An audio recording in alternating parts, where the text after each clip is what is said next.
The Blackridge Forest seemed to be collapsing. The air trembled with an invisible energy. The trees bent as if space itself was warping, and the golden portal at the center of the clearing pulsed with a blinding glow. Ava ran with all her might. The fragment she held shone with an intensity that felt alive, as if it was in perfect harmony with the portal. Her steps were heavy and determined, but fear dominated her face. Behind her, Lucas shouted, his voice nearly drowned out by the deafening roar of the portal. "Ava, no! Stop!" Ava stopped briefly and looked back. Her eyes were brimming with tears, but her expression was one of pure determination. "If I don't do this, we're all going to die," she yelled, turning back toward the portal. From the depths of the light, humanoid figures emerged. Tall, thin, with bodies made of pulsating light. Their movements were methodical, yet inhuman. They spread out across the clearing, blocking any chance of escape. Lucas tried to reach her, but another wave of energy exploded from the portal, knocking him to the ground. "Ava, please!" She hesitated no longer. Reaching the center of the clearing, Ava raised the fragment high above her head. It shone even brighter, nearly blinding those nearby. With a final cry, she hurled the fragment to the ground. An explosion of light consumed everything. 2 days earlier. The secret of Blackridge. The invitation and the light in the sky. The forest of Blackridge had always been a source of mystery. For decades, the locals from the nearby town whispered rumors about its strange lights, unexplainable sounds, and even people who went missing without a trace. But for Ava, it was the perfect escape. After weeks of exams, family arguments, and the relentless weight of expectations, she wanted a weekend away from everything. "It's perfect," Ava told the group outside the school. 2 days with no one bothering us. Just us, a campfire in nature. Lucas, always with his notebook in hand, seemed skeptical. "You do know what people say about Blackridge, right? About the lights, the disappearances. You still believe in that stuff," Ryan interrupted, rolling his eyes. "It's just stories to scare kids." "Maybe," Lucas replied, but his thoughtful expression didn't change. Chloe crossed her arms, her tone dripping with sarcasm. "Okay, so we're going to the most haunted place around here, with no Wi-Fi. Great idea." Ava, Mia, who had been quiet until now, seemed nervous. "Don't you think it's weird that no one else ever goes there like?" "No one." "Exactly." Ava smiled. "That means we'll have the whole forest to ourselves." Despite their doubts, the group eventually agreed. Early the next morning, they packed their gear and headed for Blackridge. The journey into Blackridge. The hike to the forest was uneventful. The 5 teenagers chatted and laughed, their worries temporarily forgotten. But as soon as they entered the forest, the atmosphere shifted. The trees were tall and dense, blocking most of the sunlight. A heavy silence hung in the air, broken only by the crunch of their boots on the dry leaves. Lucas walked near the front, scribbling in his notebook. He sketched the trees, marked their path, and jotted down observations. "Are you really going to write everything down?" Chloe asked, trying to break the silence. "I like keeping a record," he replied, "especially in a place like this." "What do you mean by that?" Mia asked, her voice tinged with unease. Lucas glanced at her. "Have you heard about the lights? Some people say they come from the sky, but others think they come from deeper in the forest." "Lucas, stop scaring Mia," Ava said, rolling her eyes. "I'm not trying to scare her," he said, his tone serious. "It's just interesting." Eventually, the group reached a clearing. It was wide and open, with sunlight streaming through the trees. It felt like the perfect place to set up camp. They unpacked their gear and started setting up their tents. Chloe immediately claimed the spot closest to the fire pit, while Ryan busied himself arranging the logs for a fire. Mia, still on edge, kept glancing at the surrounding forest. "It's just trees," Ava reassured her with a laugh. "Nothing to worry about." But Lucas couldn't shake the feeling that there was something strange about the place. He continued jotting notes in his notebook, his eyes darting between the trees.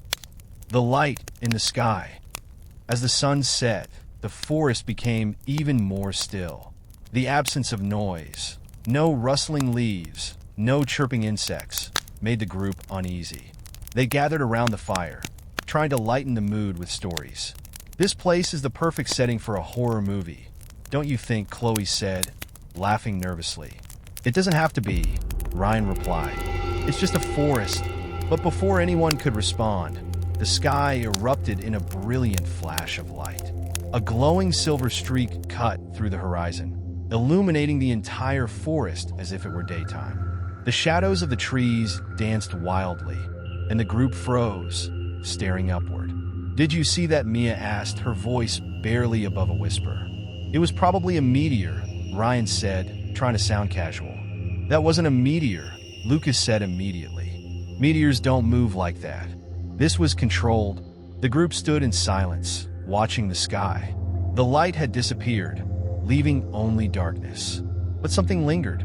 A low hum, so faint it was almost imperceptible, began to vibrate through the air. It wasn't a sound they could hear with their ears. It was something they felt, deep in their bones. "What is that?" Chloe asked, her voice filled with unease. "Whatever it is," Ava said firmly, "we'll figure it out tomorrow." But as they returned to their tents, the hum persisted.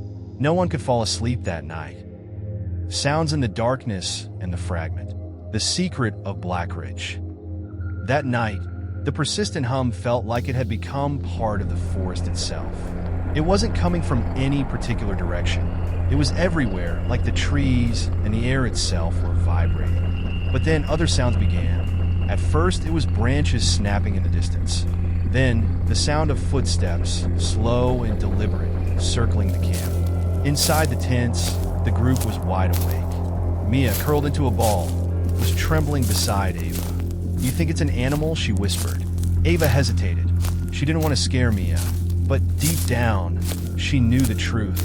It wasn't an animal. "Probably," she said softly, though her voice didn't sound convincing. In another tent, Ryan was already unzipping the door.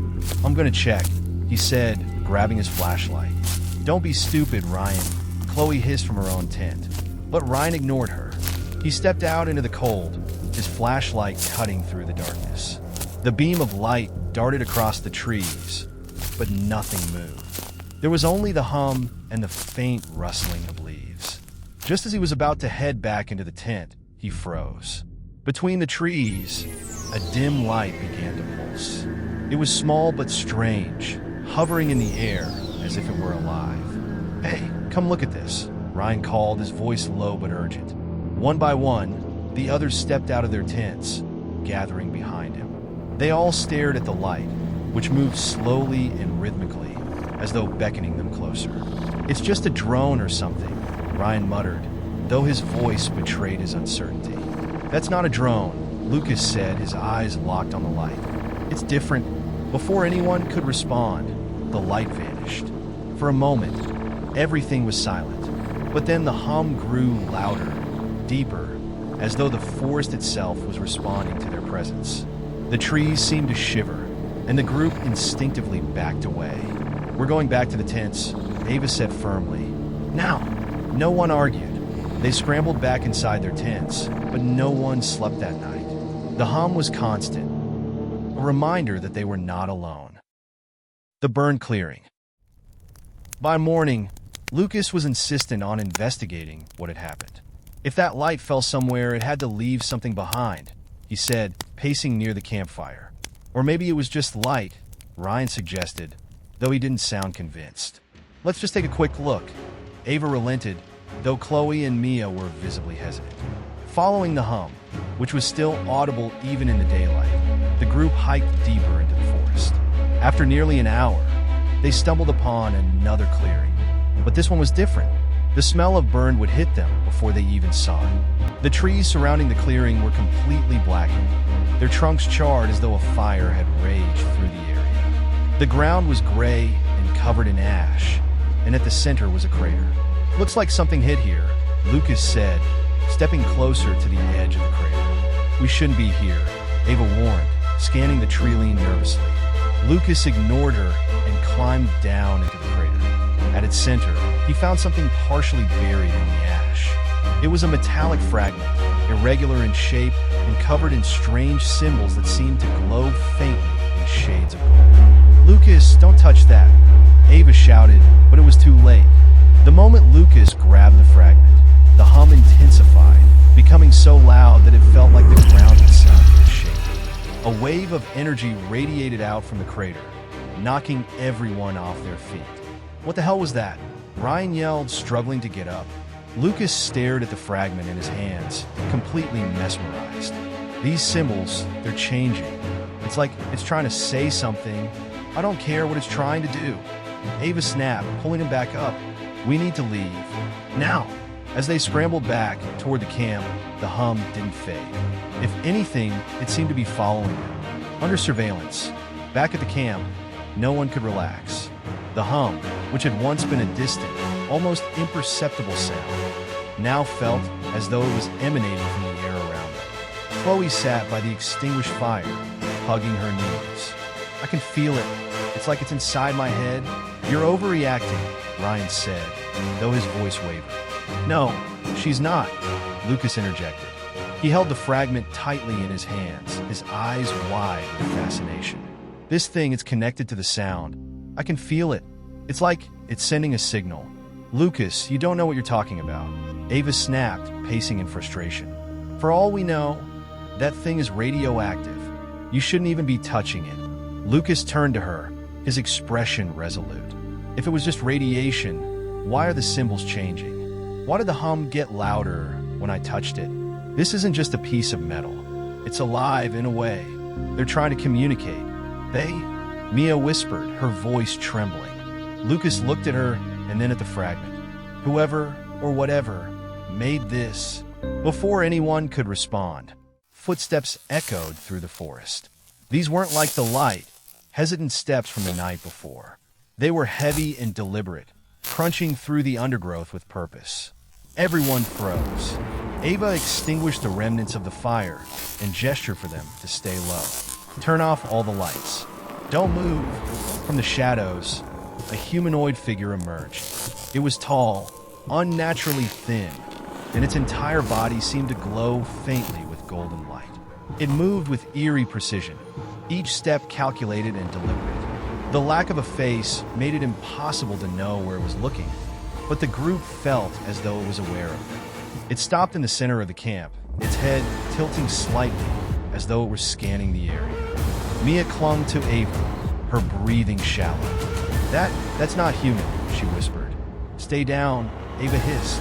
For several minutes, the figure didn't move. Then, without a sound, it turned and vanished back into the forest. Lucas exhaled shakily. "They know we're here." The cabin and the map. By the time dawn broke, the group was utterly exhausted. No one had slept, and the atmosphere around the camp was suffocating. Every sound in the forest felt amplified. Every shadow seemed like it could come alive. Lucas sat at the edge of the camp, staring at the metallic fragment in his hands. It no longer glowed as brightly as before, but its faint golden shimmer still pulsed in time with the hum in the air. "We need to get out of here," Chloe said, breaking the silence. "And go where?" Ryan countered. "Do you even know how to get back to the trail?" "This isn't safe," Mia said quietly. She looked pale, her eyes darting between the trees. "What if those things come back?" "They will," Lucas said bluntly. "And I think they're looking for this." He held up the fragment. "Then we need to get rid of it," Chloe said immediately. "Throw it into the river or bury it. I don't care." "No," Lucas snapped. "This isn't just some random object. It's connected to everything that's happening here. If we destroy it, we might lose the only chance we have to figure out what's going on." "Figure out what's going on?"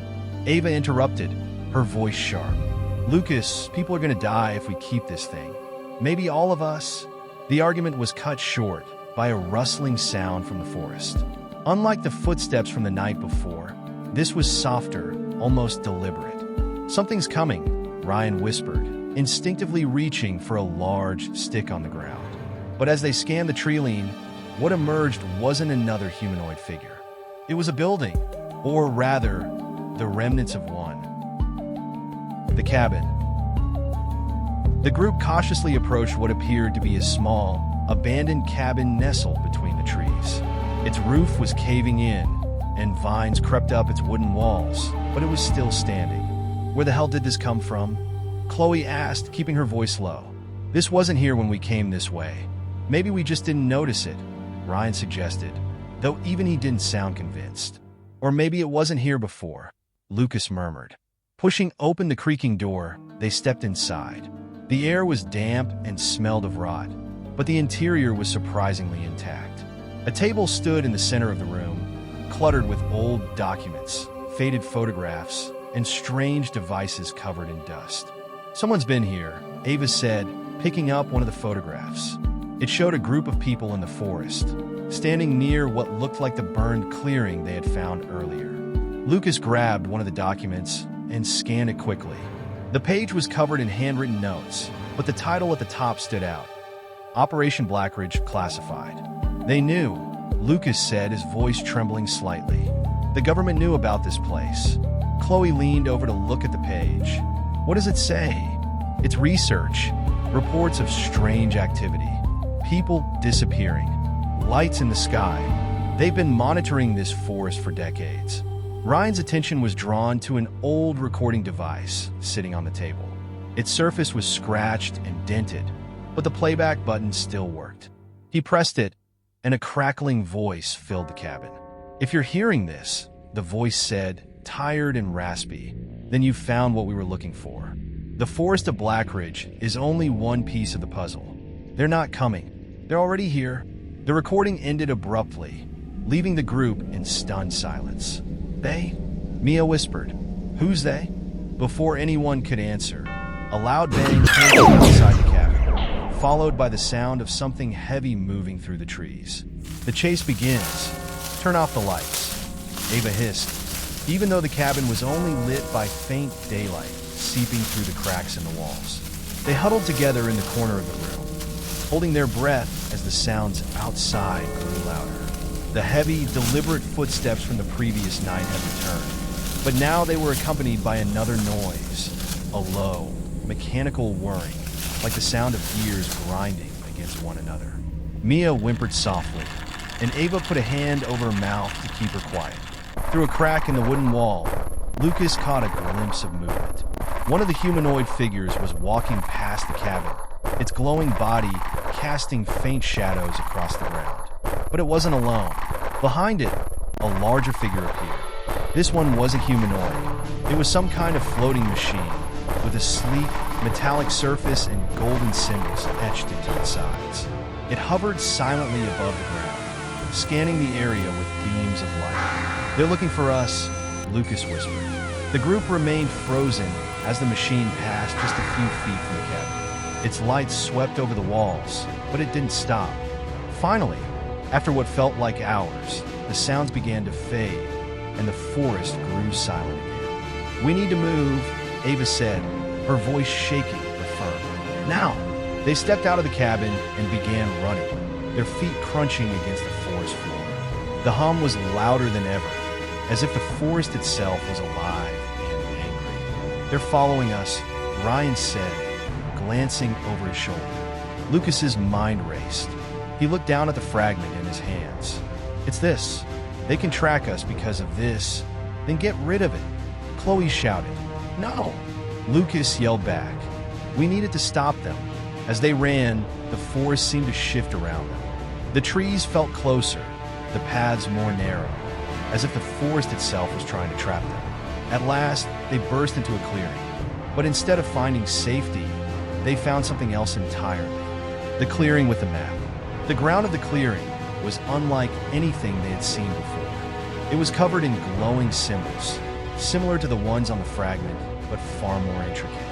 The symbols pulsed with light, perfectly synchronized with the hum that surrounded them. In the center of the clearing, a faint golden light began to rise, forming a holographic map.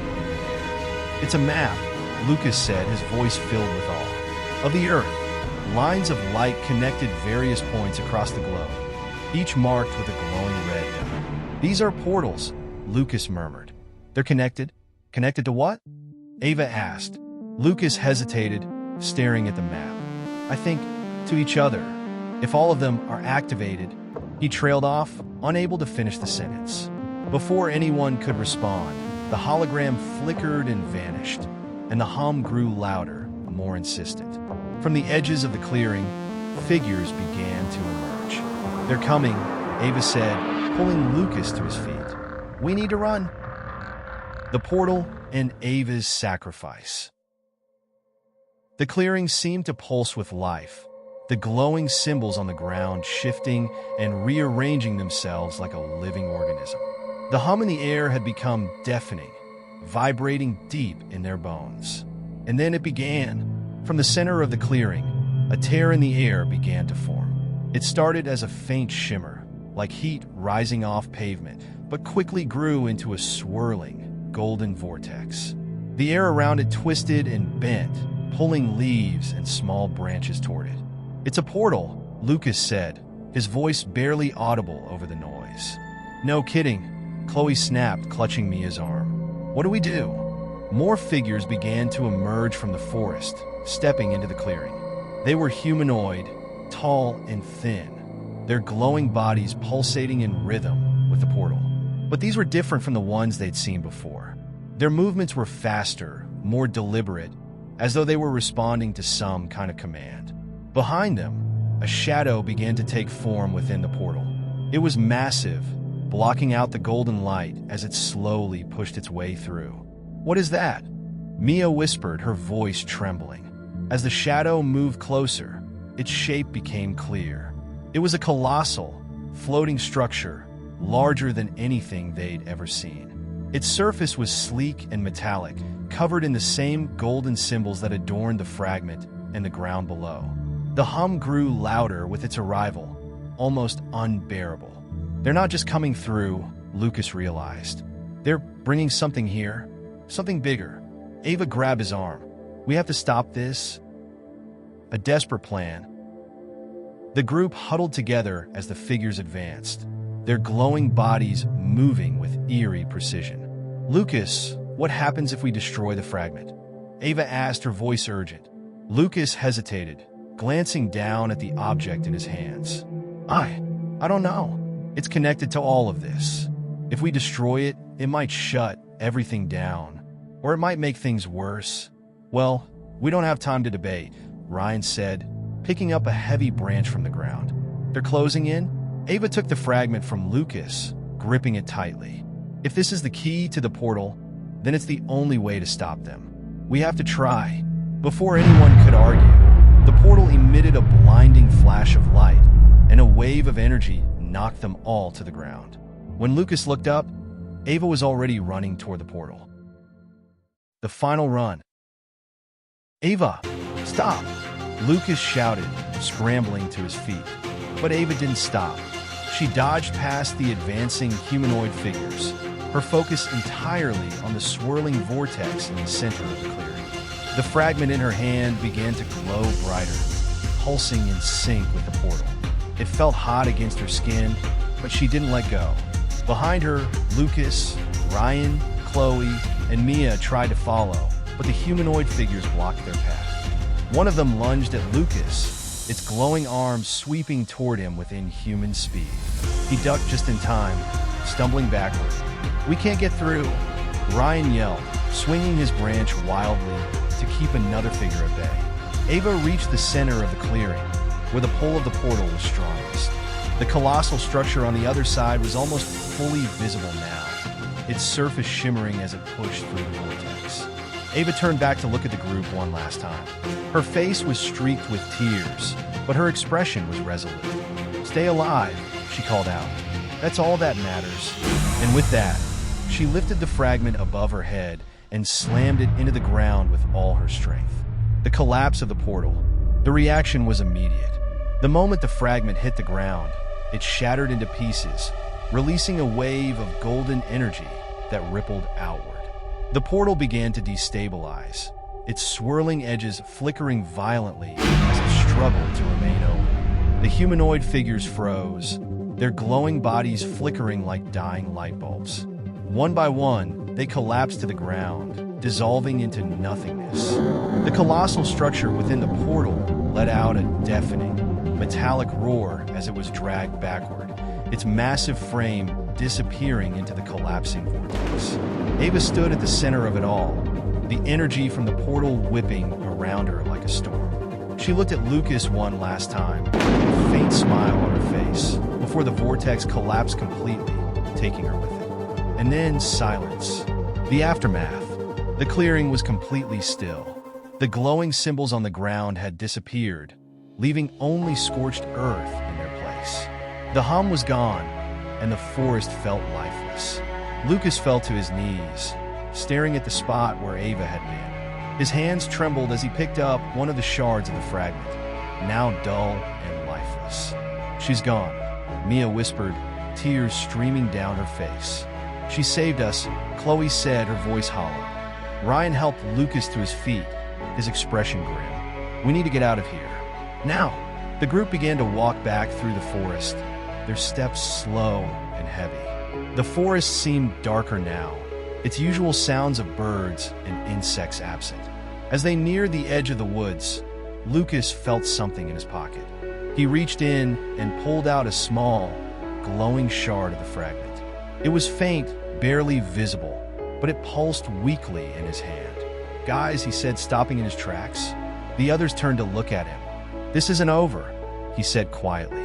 In the distance, a faint golden light flickered on the horizon, almost like it was watching them. The return and the final warning. The path back to the edge of the forest felt endless. The group walked in silence, their faces pale and their bodies weighed down by exhaustion. The absence of Ava was a hole that none of them dared to acknowledge yet. Every once in a while, Lucas would glance over his shoulder, half expecting to see one of the humanoid figures emerge from the shadows. But the forest was completely still now. The hum that had haunted them for days was gone, leaving only an eerie silence. When they finally reached the road, the sight of the distant power lines and the faint hum of cars brought a small, fleeting sense of relief. "We made it," Ryan muttered, though his voice was devoid of any real emotion. Chloe looked at him, her eyes red and puffy from crying. "Did we?" "She didn't." Mia sat down on the side of the road, burying her face in her hands. "I can't stop hearing it. That sound. It's like it's still in my head." Lucas didn't respond. He stood apart from the group, staring at the glowing shard of the fragment in his hand. Back in town, the group eventually flagged down a truck driver, who gave them a ride back to town. The man kept glancing at them in the rearview mirror, clearly unsettled by their disheveled appearance and haunted expressions, but he didn't ask questions. When they arrived back home, the world felt wrong. The streets were quiet, almost unnaturally so, and there was a strange tension in the air. Lucas stopped outside his house, the others lingering nearby. "We need to talk about this," he said. "No," Chloe snapped. "We need to forget about this. All of it.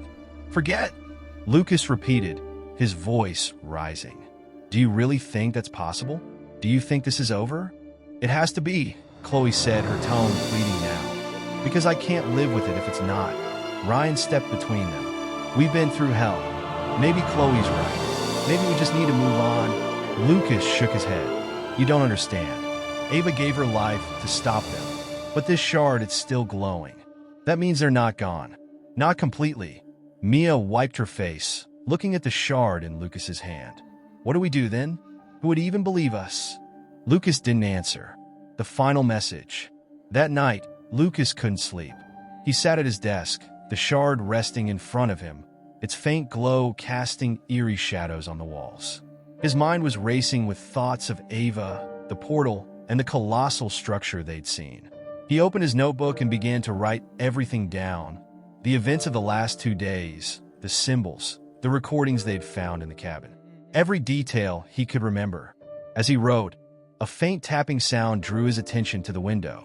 At first, he thought it was just the wind, but then he saw it. A faint golden light, hovering in the distance, just beyond the edge of the forest. Lucas's heart raced. He grabbed the shard and held it tightly, feeling its faint pulse against his palm. Before he could react, his phone buzzed on the desk. The screen lit up with an unknown number. Hesitating, he answered. "Hello." A calm, measured voice spoke on the other end. "You've seen them? Who is this?" Lucas demanded. "They're not finished," the voice continued. "What happened in Blackridge is only the beginning. The others are waking up." "What do you mean, the others?" Lucas asked, but the line went dead. The shard in his hand grew warmer, and its glow intensified for a moment before fading again. Lucas looked out the window once more, but the light in the distance was gone. The conspiracy unfolds. The next day, Lucas gathered the group at Ava's house. Her parents weren't home, and the place felt cold and lifeless without her. "We can't ignore this," Lucas said, spreading out his notebook, the shard, and the photographs they'd taken from the cabin. Chloe crossed her arms, her expression guarded. "I told you I don't want to talk about this anymore." "We have to," Lucas insisted. "Look at this." He pointed to a photograph from the cabin, a blurry image of a forest clearing with symbols carved into the ground. "This isn't just Blackridge. There are more places like it." "What are you saying?" Mia asked. "I'm saying this is bigger than we thought." The map we saw in the clearing, it wasn't just about this forest. It showed portals all over the world. "And you think they're all active?" Ryan asked, his voice low. Lucas nodded. "Or they're waking up." The voice on the phone said, "The others are waking up." "I think Blackridge was just one of many." Chloe stood up abruptly. "This is insane. I can't do this. I can't live like this, looking over my shoulder every day, wondering if they're coming back." "They're coming back," Lucas said, his voice firm. "Whether we're ready or not." Chloe stormed out of the room, slamming the door behind her. The light on the horizon. That night, Lucas stayed up late again, poring over his notes. He tried to connect the dots, to figure out what the symbols meant and why the portals existed. But the more he studied, the more questions he had. Just as he was about to give up, his phone buzzed again. This time it wasn't a call. It was a text. "Unknown number." Looked to the horizon.